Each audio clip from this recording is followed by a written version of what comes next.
Et bonjour à tous, aujourd'hui je vous propose de faire un petit point au verger Saint-Tropique. On est fin mai de la deuxième année et on va aller regarder un petit peu l'évolution de celui-ci. Je vais essayer de faire le tour assez rapidement, il n'y a pas forcément grand chose à dire, si ce n'est peut-être voir un petit peu l'évolution de chaque plante, en tout cas de celles qui sont les plus intéressantes à voir en ce moment. On va commencer par les ragouminaers, ici sur ce petit dôme où on a pas mal de choses, entre autres des consoudes, le sureau, des cassissiers, un cognacier et deux ragouminaers. Et sur les ragouminaers, ce que je veux vous montrer, c'est qu'ils sont en train de fructifier. Donc c'est la deuxième année où ils sont présents. La première année, ils n'ont pas trop fait de fruits. Là, ils en font un petit peu plus. On les voit. Et par contre, c'est des fruits qui sont vraiment tout petits. Alors là, vous allez me dire, ils peuvent encore grossir. Mais en réalité, pas vraiment. Parce que si on va voir un autre ragouminier qui est plus avancé, qui est ici, lui, les fruits sont presque bons. Peut-être qu'il y en a qui sont bons d'ailleurs à être récoltés. Et bien c'est tout petit. Voilà. Donc comme vous voyez avec mon doigt, c'est vraiment des fruits qui sont minuscules. Donc des toutes petites baies. Je vais en arracher une. Bon, elle n'est pas encore tout à fait mûre. Ouais, effectivement, elle manque encore. Mais ça va pas beaucoup plus gros que ça en réalité. Je crois avoir vu sur internet qu'il y en a certains de ragouminaers qui sont greffés sur autre chose et qui font des fruits plus gros. Moi, c'est des ragouminaers communs que j'ai et c'est vrai que les fruits sont quand même relativement petits. Mais bon, ça reste une plante intéressante. Le développement n'est pas exceptionnel. On est en deuxième année aussi sur ce plan-là, qui est quand même assez petit encore. Bon, j'en ai certains qui ont un petit peu plus poussé, mais c'est pas la plante qui pousse le plus vite. Quand on va comparer après au saule, je vais vous montrer les saulosiers. Là, c'est quand même assez exceptionnel ce que ça peut donner. Juste à côté là de ce ragouminier, peut-être ce qu'on peut voir, c'est les poireaux. Donc j'avais mis des poireaux l'année dernière. Là, ils sont en train de partir en fleurs. Donc je les laisse. Même je vais les laisser fleurir et grainer. Peut-être que j'en récolterai, on verra. Sinon je les laisserai tout simplement tomber au sol les graines, c'est pas un problème. Sur cet emplacement, j'ai également mis des oignons qui sont en train de pousser assez gentiment. On les voit et j'ai un petit peu de mauvaise herbe d'ailleurs, il va falloir que je fasse un petit peu de nettoyage. Je m'en occuperai dans la semaine qui arrive. Il y a un petit peu d'entretien, surtout sur les bordures. Si on regarde les bordures, on a quand même besoin de pas mal être entretenu. À mon avis, ce qui manque là dans ce que j'ai fait, c'est que vraiment sur les bordures, il faut faire des lignes de mélisse, consoude, menthe ou d'autres plantes à biomasse qu'on va pouvoir venir carrément tailler à la tondeuse en fait, sur les bordures.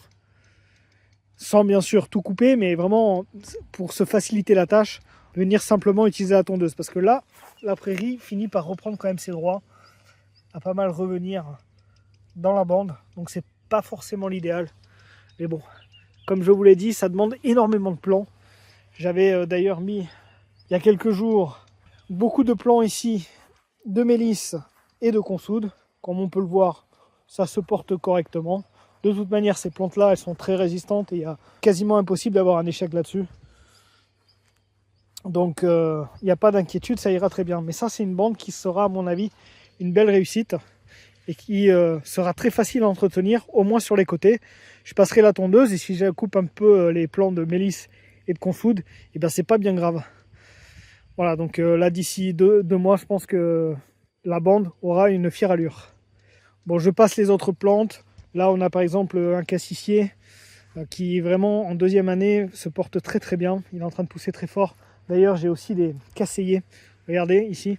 En deuxième année, je les avais coupés très courts à l'issue de la première année, donc cet hiver.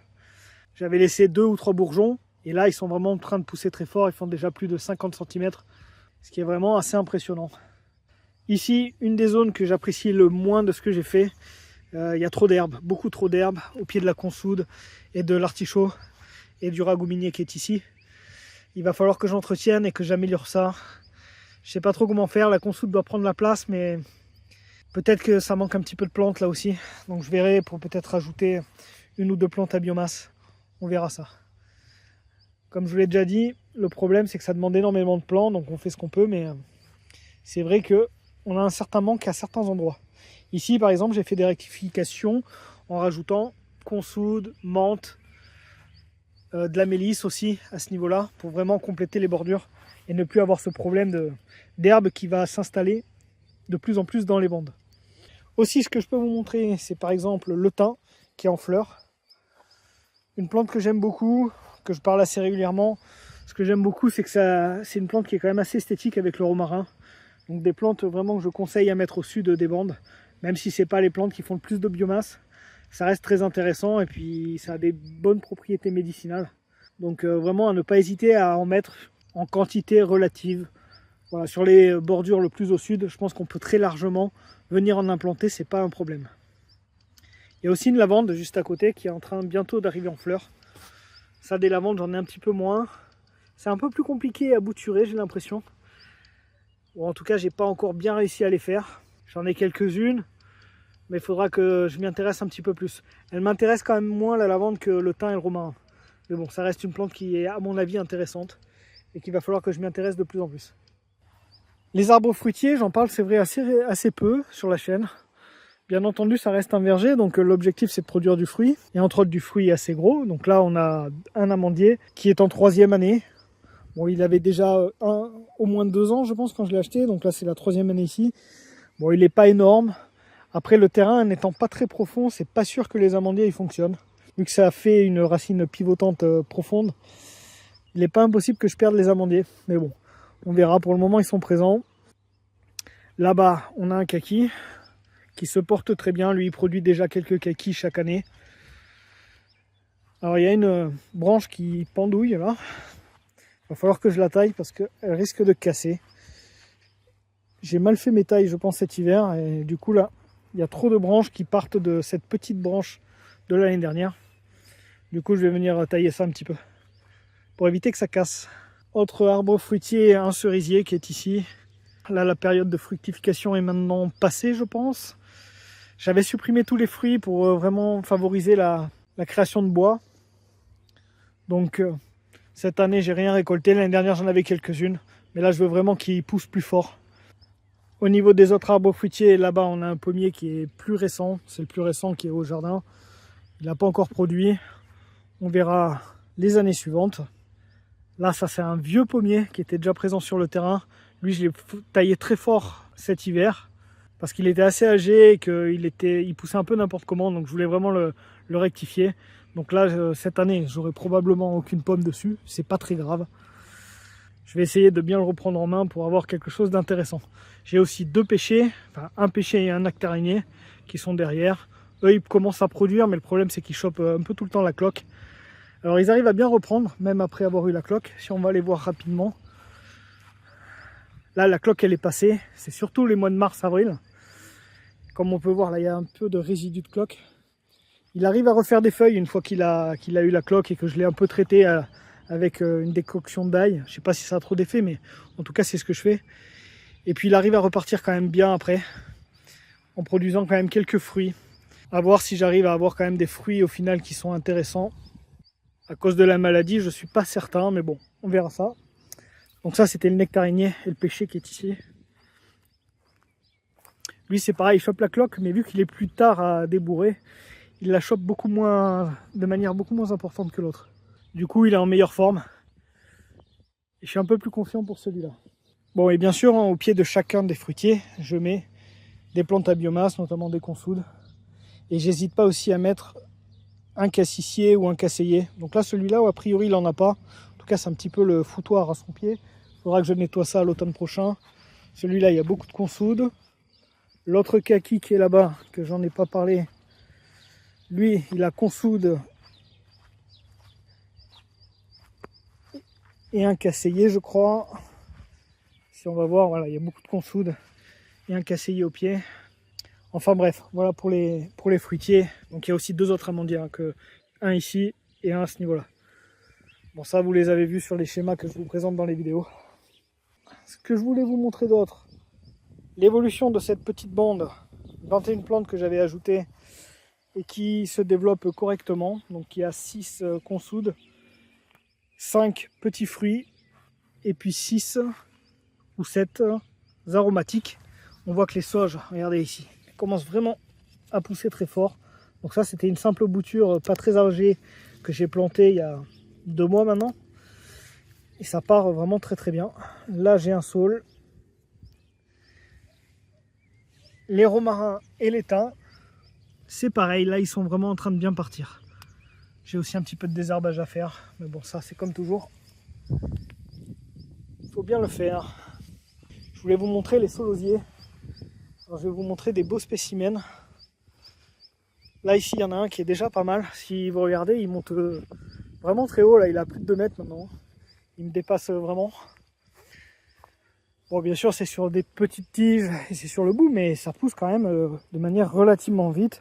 Pour une deuxième année, c'est vraiment assez impressionnant. Donc ça c'est un beau spécimen. J'en ai là-bas 2 qui sont très beaux. Je suis même un peu obligé de mettre des piquets parce qu'ils poussent tellement fort qu'ils se retrouvent à se coucher à moitié. Et j'ai peur que la tige principale se casse. Alors j'ai mis un piquet. On verra si ça permet d'éviter qu'il casse et qu'il puisse pousser bien droit. Autre point là que je voulais vous montrer, ça c'est un bon exemple d'une des problématiques qu'on peut avoir.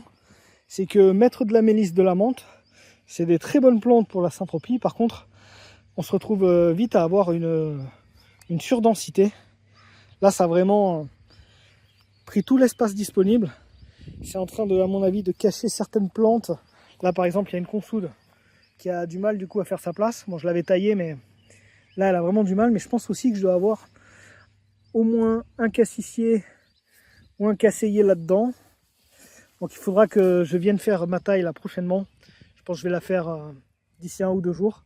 Je vais tailler ça et il va falloir que je fasse très attention quand je taille de ne pas venir supprimer des plantes. Là je vois par exemple il y a un saule qui est présent. Il va falloir vraiment que je fasse attention. Donc c'est des plantes qui sont très intéressantes mais qui deviennent presque invasives. Hein. Donc à vraiment bien contrôler si on veut utiliser ces plantes. Voilà, là j'ai aussi une sauge. Donc ça c'est les 3 plantes qui sont vraiment presque invasives. Sauge, menthe, mélisse. Ça pousse très très fort et ça s'étend rapidement.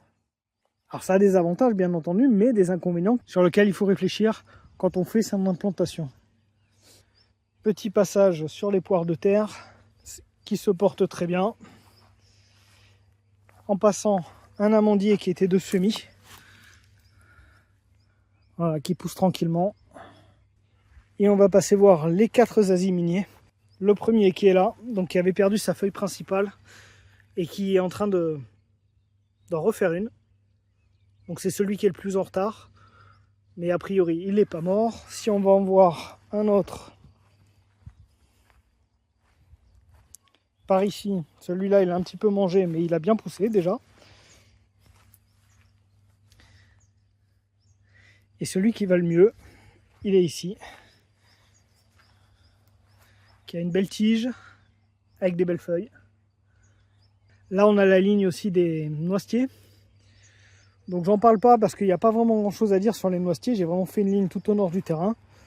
Pour le moment ils poussent très tranquillement. Donc noisetiers avec un petit peu de framboisier notamment. Et je pense qu'ils vont vraiment commencer à produire d'ici 1 ou 2 ans. Donc pour le moment ils sont juste là vraiment tout en bas du terrain. Et ils font leur petite vie tranquillement. Aussi sur les groseilliers qui sont ici, j'ai mis des filets. Enfin un filet. Parce que tout simplement, l'année dernière, j'ai pu rien récolter du tout. Hein. Ça se fait manger par les oiseaux. Donc ne pas hésiter à mettre des filets. Pour espérer avoir quelques récoltes. Et récolter surtout quand les fruits sont bien mûrs. Donc là, je vais pouvoir bientôt y venir. En récolter un peu. Histoire au moins de les goûter, quoi. Allez, dernier petit point. J'en parle jamais, mais le fond du jardin, où il y a plein de noisetiers. Moi, ce que je fais, j'essaie de respecter un petit peu les principes de permaculture et d'avoir une zone que je touche pas trop. Donc moi elle n'est pas forcément énorme, mais je laisse au moins, on va dire un peu plus d'1 mètre de largeur sur toute la longueur de mon terrain, donc plus de 20 mètres. Donc on va dire allez, 20 à 30 mètres carrés ici, où je fais rien du tout. Je ne tombe pas, je laisse vraiment comme ça. Et vu que c'est des noisetiers communs, bah, si ça produit rien, ou que je récolte rien, puisque ça sera des petites noisettes, c'est pas très grave. Mais du coup je laisse vraiment tout l'arrière du terrain, ici, vraiment à l'abandon, pour que la biodiversité puisse aussi reprendre ses droits et faire ce qu'elle a à faire. J'avais également planté à la lisière de cette partie que j'abandonne, j'avais mis des topinambours. Donc c'est pareil, les topinambours ils font leur vie. Ici il y en a un certain nombre. L'objectif c'est que ça colonise un petit peu l'arrière pour avoir une réserve de nourriture au cas où un jour on en ait besoin. Je compte pas forcément les récolter, mais je vais les laisser vraiment se multiplier tranquillement tout au fond. Et voilà, j'ai fait un petit tour sur ce que je voulais vous montrer à la fin mai. Ça pousse très tranquillement, on n'a pas eu une période de forte chaleur, assez peu de soleil avec quand même pas mal de pluie. Donc ça n'a pas énormément poussé, même s'il y a certaines plantes qui se mettent vraiment en valeur, notamment les solosiers, les cassis casseilles. Ça, il n'y a pas de problème. Allez, je vous remercie d'avoir suivi cette vidéo, et puis je vous dis à la prochaine.